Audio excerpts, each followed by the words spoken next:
We are outside of North Central University in Minneapolis, where later today at 1 this afternoon, there will be a memorial service for George Floyd. At that service, the Reverend Al Sharpton is scheduled to deliver the eulogy during a 2-hour service. Across town, however, there is another memorial at the place where George Floyd was killed. It is a place where emotions are raw and the conversations are uncomfortable, even if you're having them with someone you've known nearly your whole life. Put your fist up, son.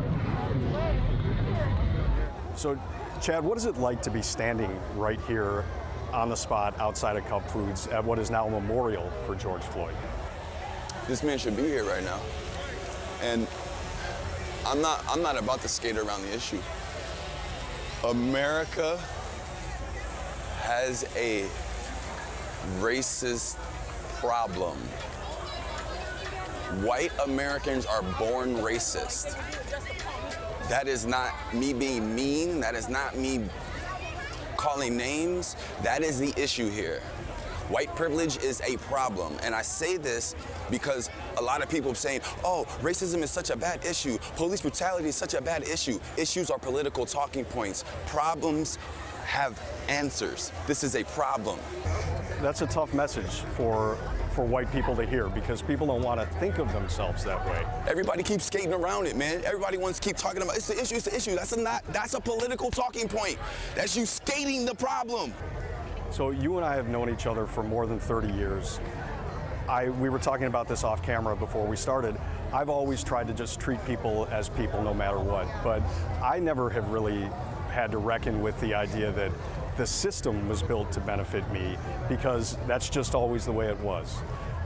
You have had a completely different experience, and you're seen as a threat. I'm from both worlds, G. You know where I come from. I'm from DCFS. I got taken from my mom when I was 8 years old. Never got my family back, right? So I'm from the south side of Chicago, the poorest of the poorest, right? Then when I got to your world, when I'm 12 years old, I'd never gone to school with no white people before. I never had any interactions with white people. So to come to your world and be accepted as I was accepted, flat out, I've never been called a in my life. I've never been told I couldn't go somewhere because of who I am or because of my skin color. That was because y'all accepted me that way. I never really faced it like that. You know what I'm saying? But I knew it was real. I knew police brutality was real because I am black. We were driving in today and saw a sign with the famous quote from Dr. King that said, "The riot is the language of the unheard." So what is it that America is not hearing? That you are racist. I can't say it anymore. I am not gonna step around this. America, white people, you are born inherently racist. Own that. Own that. Own that. Check yourself before you become the worst of your kind. You think we're just gonna lie down and take this every time? That's why America's burning. It is not because of looting. We want some damn Pampers.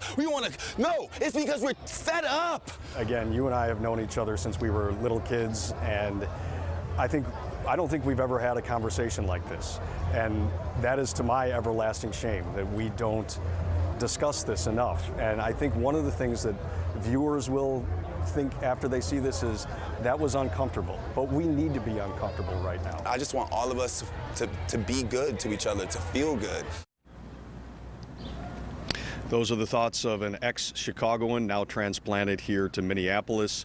He is a teacher, a coach, and a hip-hop artist here in the city of Minneapolis, clearly grappling with the pain and the emotions of this situation. Again, later today, a memorial for George Floyd will be held here at the university behind me. It is limited to family, friends, and invited guests, but it will be televised. For now, reporting live in Minneapolis, Mike Lowe, WGN News.